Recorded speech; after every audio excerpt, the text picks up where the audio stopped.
heartbroken over what happened in America yesterday. I'm devastated and terrified, and so many women and so many girls are going to die because of this. We live in a time of seemingly unparalleled amounts of social issues. From the global pandemic, the war in Ukraine, the Uvalde school shooting, to the multiple killings of Black people by police, and the recent battle for reproductive rights and freedom in the US, just to name a few. It's impossible to go about life without feeling this impending sense that we must take collective action to rectify all those wrongs. So we repost information, gather and march and protest, we donate, we sign petitions, we vote, we do anything and everything we think we can do to advance the fight against those issues. But are we really making a difference? After all, each of us is just one person. How much power can we actually hold? Does our single voice really matter? Well, everyone's voice matters for sure, but some voices hold more power than others. Some voices carry more weight and reach more people.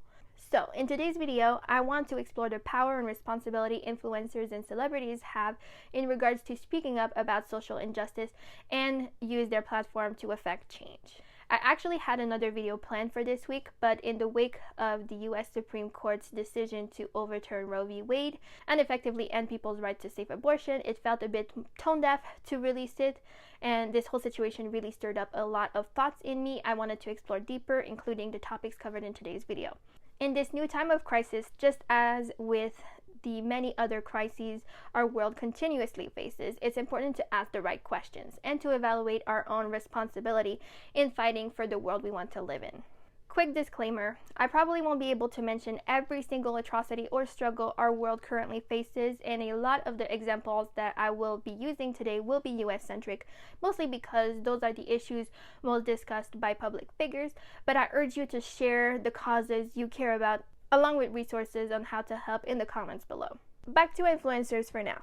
For the sake of today's video, I will include celebrities under the umbrella term influencer, as they do hold influencing power and sizable audiences across their social media platforms. Following the leaked opinion of Justice Alito and the subsequent overturning of Roe v. Wade, many influencers used their platform to share their disapproval with the US Supreme Court's decision, and some shared resources as well.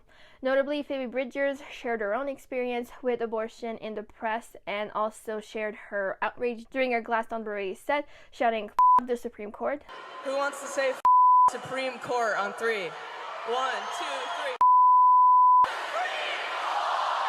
Olivia Rodrigo, Billie Eilish, Kendrick Lamar, Lorde, and Megan Thee Stallion also spoke out against the Supreme Court at the same event, along with Halsey, who led the crowd of her Phoenix concert through a "My Body, My Choice" chant, and Janelle Monáe, who flipped up the Supreme Court at the BET Awards. Supreme Court.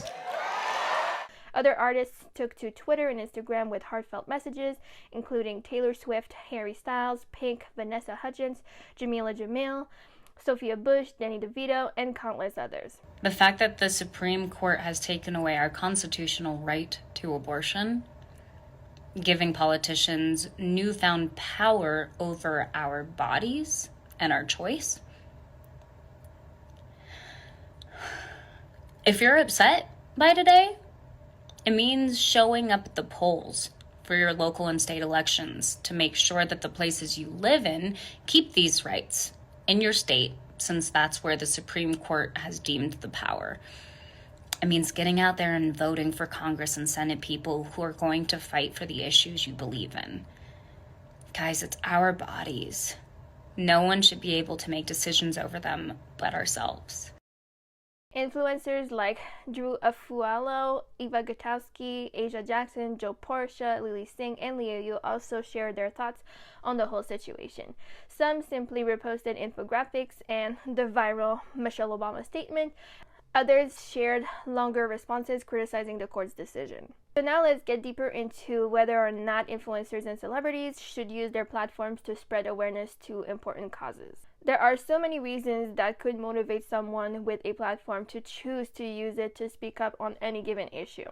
First, if a specific social injustice affects someone personally, such as a black creator following the murder of George Floyd in 2020, or a woman influencer right now post Roe v. Wade, they are more likely to use their platform to advocate for it and to try to genuinely inform people, give resources, and suggest actions to take. Matthew McConaughey speaking up about the Uvalde school shooting, which is his hometown and deeply personal to him, is another good example.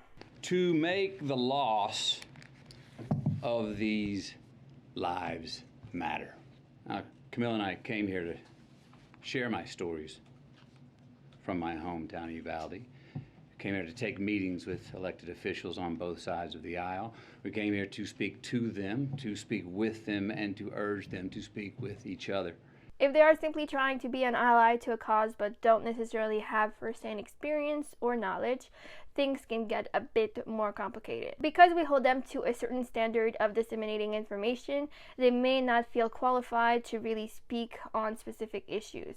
In this case, they are likely to use their platform to share information, often through articles, videos, or infographics made by more qualified people than them.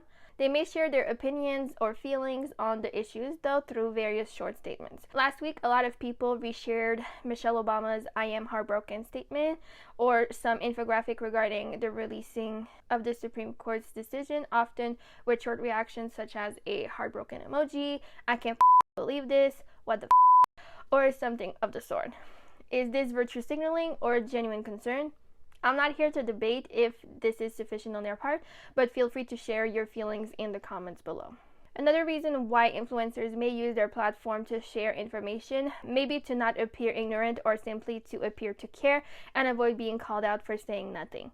Unfortunately, sometimes they may be just following the trend or sharing the issue du jour, trying to stay relevant. And they could also be intentionally trying to capitalize on the moment without genuinely caring at all.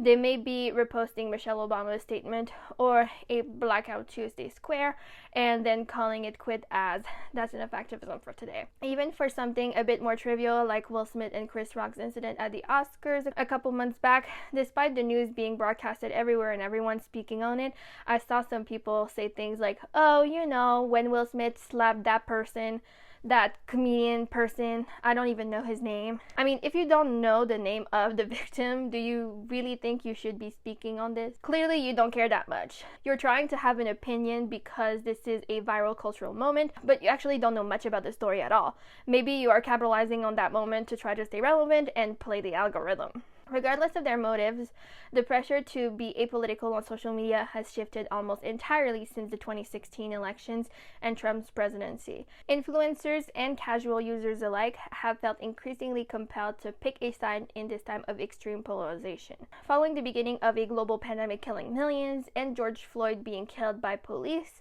which inadvertently served as a catalyst for global outpour of support for the Black Lives Matter movement, it became clear to influential people that they could no longer be silent about their views.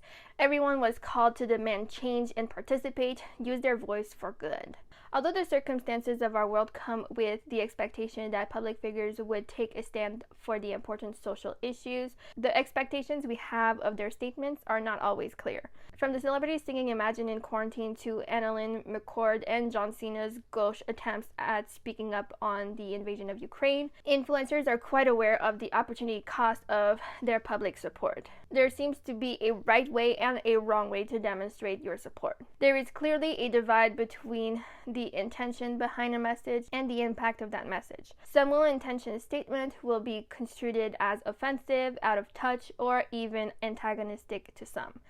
The responsibility to share information properly, making sure it is reliable and accurate, is also a barrier to some.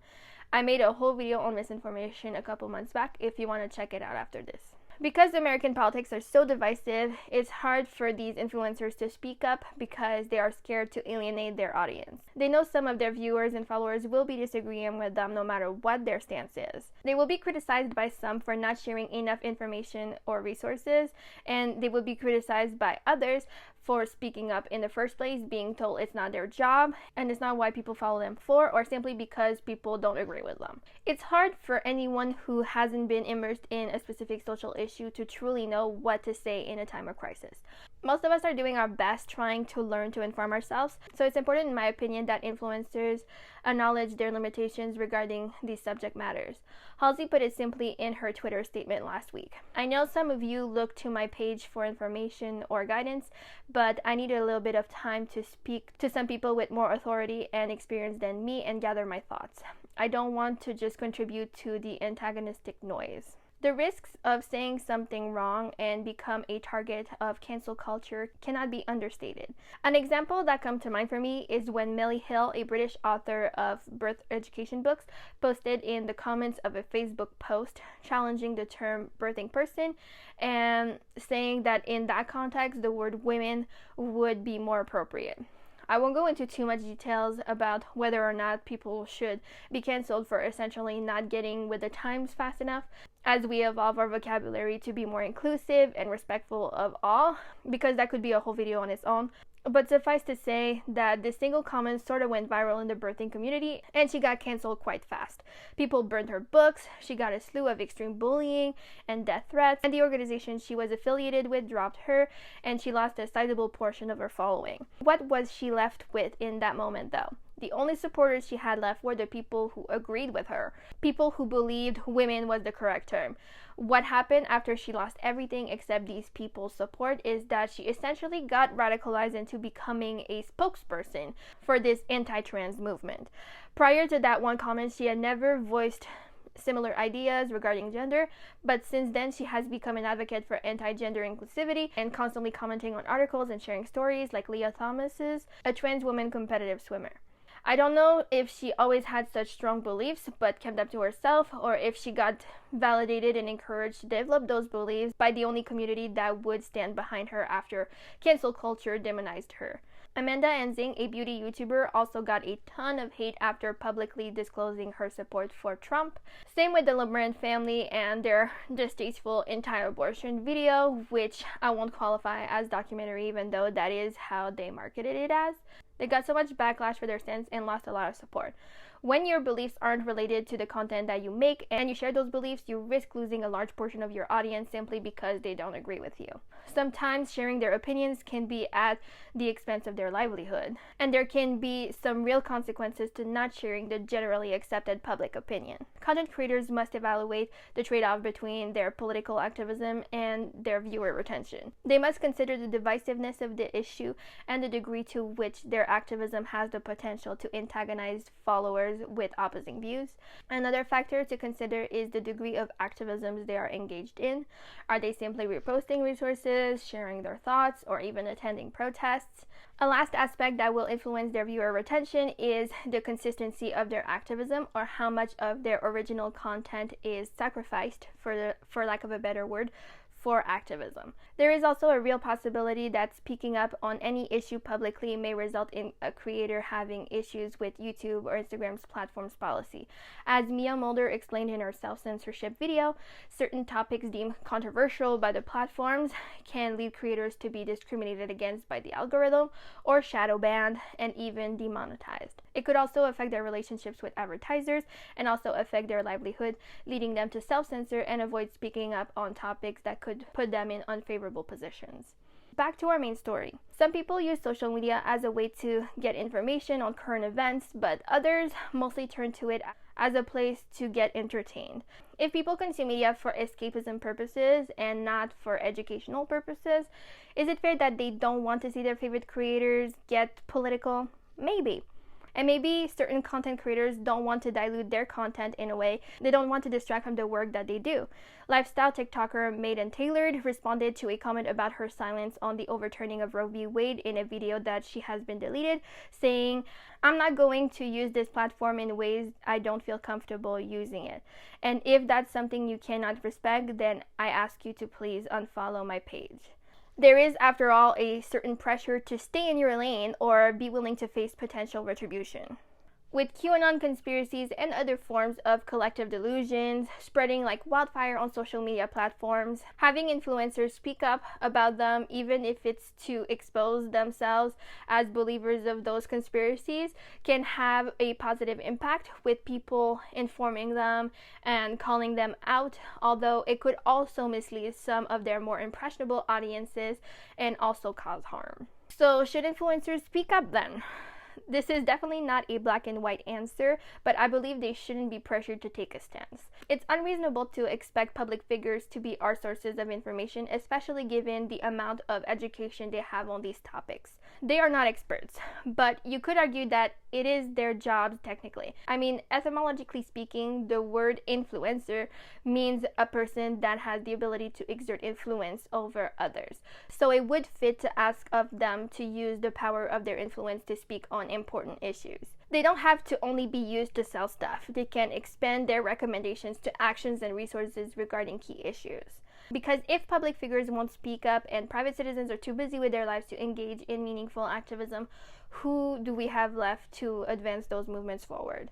Lobbyists? They usually have very different motives than the masses and are paid by people with different interests than the public. I think influencers have the ability to use the power of their platform to do good. They should probably stay within their scope of expertise and not speak out of turn in a way, but they can use their platforms to amplify the key voices of any given issue. For instance, with his new Apple TV Plus show, The Problem with Jon Stewart has been platforming experts and people with important messages, opening the air so that they can reach a new audience.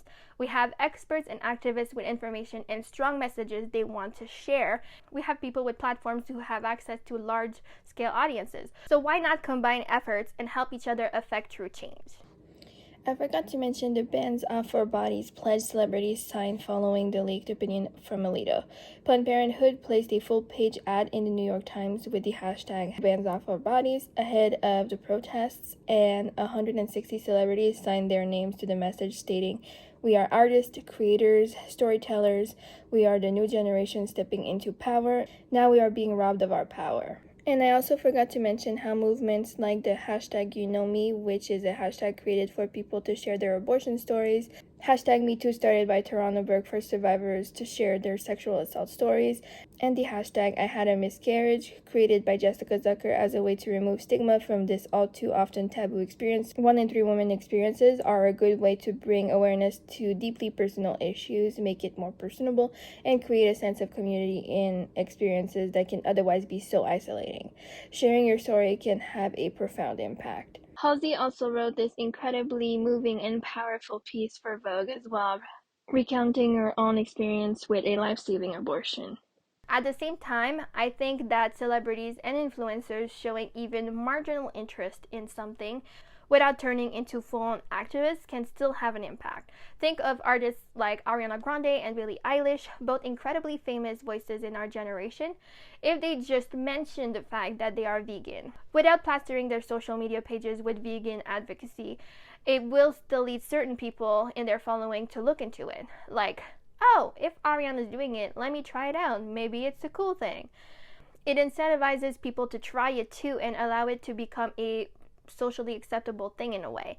Whether people come into it just to follow a trend or to emulate them, the fact is that they bring awareness to the idea simply by participating, and ultimately it moves the needle a bit. Now, I know some causes are too serious to just casually engage in and demand more respectable response, not to diminish veganism in any way though.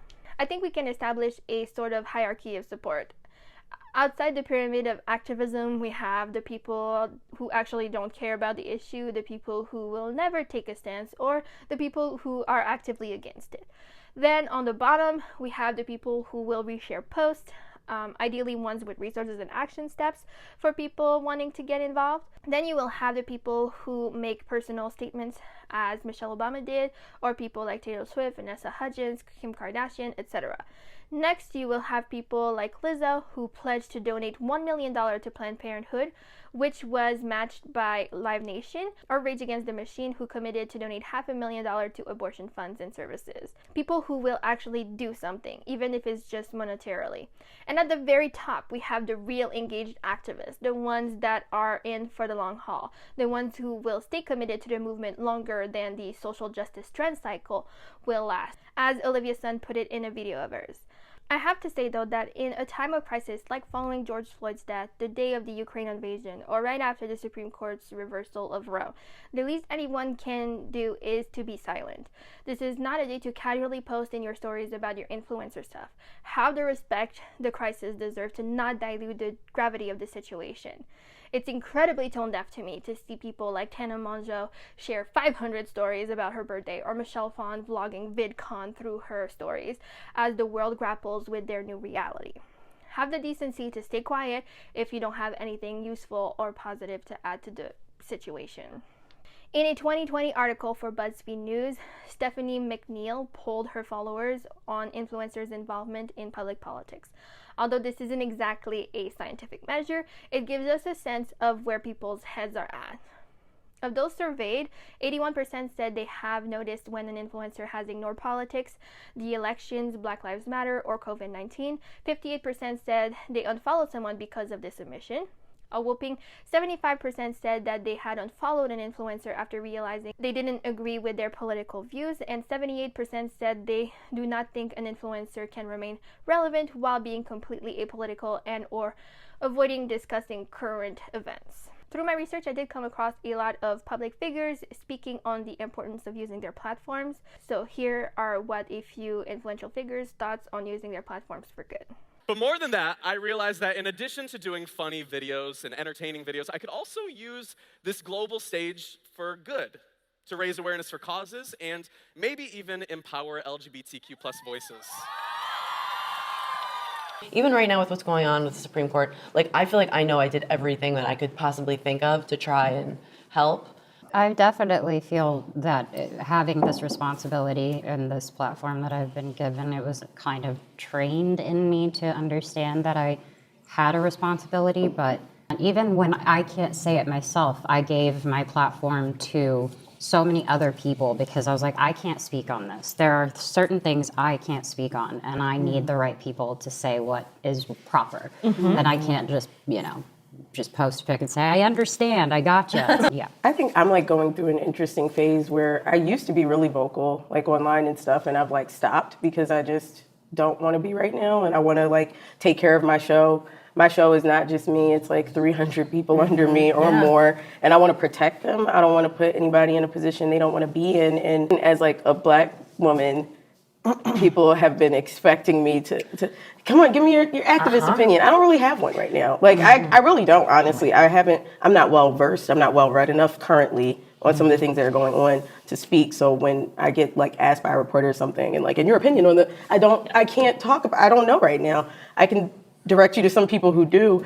I try my best to be the most effective with what I say. And I don't know everything. I'm not a scholar, I'm not an academic, I'm not a politician, I'm a person, you know what I mean? And I know that I have a lot of personal points of view. However, I think all of us use our platforms and position to be able, in ways big and small, where it's not about publicly sharing my point of view, but advocating for those that you're working with. Here's what it boils down to me for. Why should your followers give a shit about you if you do not care about their literal rights? Why? Why should we be buying your product? Why should we be swiping up on your links? Why should we be trusting you with oh, this shampoo is fantastic, if we can't even trust you to be yeah, I think you deserve body autonomy? And if you're oh, I don't feel comfortable sharing my opinions, get comfortable. Figure the fuck out.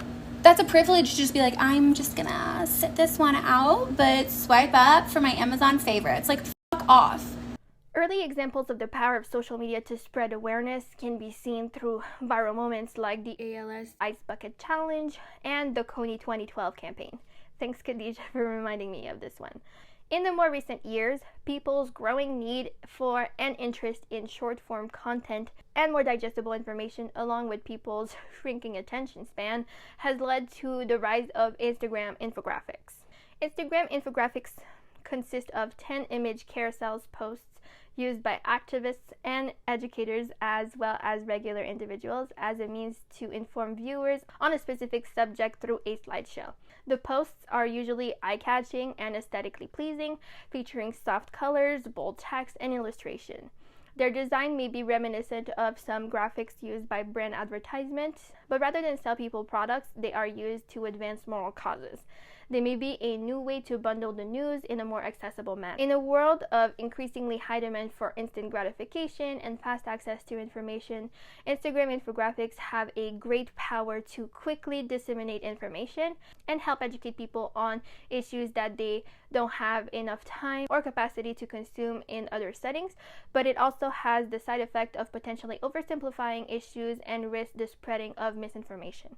Within a couple clicks, people have the power to display their support and perhaps virtue signal and get the feeling of instant gratification that comes with doing something good for society. While online engagement is a safe form of protest, especially in the midst of a global pandemic, the importance of acting beyond the screen cannot be overstated. Some attempts at spreading awareness and showcasing support can have unintended consequences, as in the case of the now infamous #BlackoutTuesday Black Square debacle. While the original intent was to go silent and pause promoting people's own work and people sharing their support, it quickly became clear that the idea was poorly executed. As artist Kalani pointed out, turning off social media for a day isn't helpful when this is a critical time to share reliable information and resources. Others were quick to point out that people were misusing the #BlackLivesMatter on their Black Square pictures and preventing access to crucial information regarding the protests. Lil Nas X also chimed in and suggested that the Blackout Tuesday may be more effective if people posted donations and petition links rather than empty images of support. Going back to infographics for a moment, the main argument against them is that they may inadvertently increase the spread of misinformation, as anyone can use a Canva template and design their own infographics without any reliable sources, so we can come across many infographics that are very hard to fact check. While most people who create those graphics have no intention of deceiving and only want to help, it is still important to keep in mind when encountering them. Overall, those bite-sized squares of information that are easily and rapidly shared through Instagram stories and can quickly gain virality may have increased the likelihood of people engaging in politics or interacting with the news. As Jess Natali, the creator of So.Informed, previously known as So You Want to Talk About, told Terry Nguyen for a Vox article, "I'm trying to appeal to the apolitical people, the ones who'd rather stay out of it and enjoy like mimosa pictures. I'm also trying to reach women my age, millennials, who aren't participating in the conversation because they don't know where to start." Ultimately, they are a great way to introduce people to key issues and are an acceptable jumping point to learn more, especially if they share resources and ways to get involved. I intended to dedicate a whole section to the woke-washing corporations usually engage in following tragedy or civil unrest, but this video is already getting really long, so I will make a second part solely dedicated to this subject next week. So stay tuned, and next week I will be talking about corporatism, woke capitalism, as well as corporate social responsibility, ESG ratings, environmental, social, and corporate governance. In conclusions, social media is a great place to use to organize and protest. It's a decent way to spread awareness and information, although that information should be shared thoughtfully. As to whether or not influencers and celebrities should be expected to use their platform to advocate for key social issues, I leave it to you to tell me what your thoughts are in the comments. I personally see both sides of the coin, but believe that amidst the culture wars unraveling in America, now is a good time to get involved and speak up. Lastly, I want us all to remember that the sheer amount of social issues one ought to care about can get pretty overwhelming and draining and can lead to compassion fatigue. So let's not be too hard on each other. We all care as much as our bandwidth allows. Let's stay kind to each other. Thanks for watching. See you next week for part 2.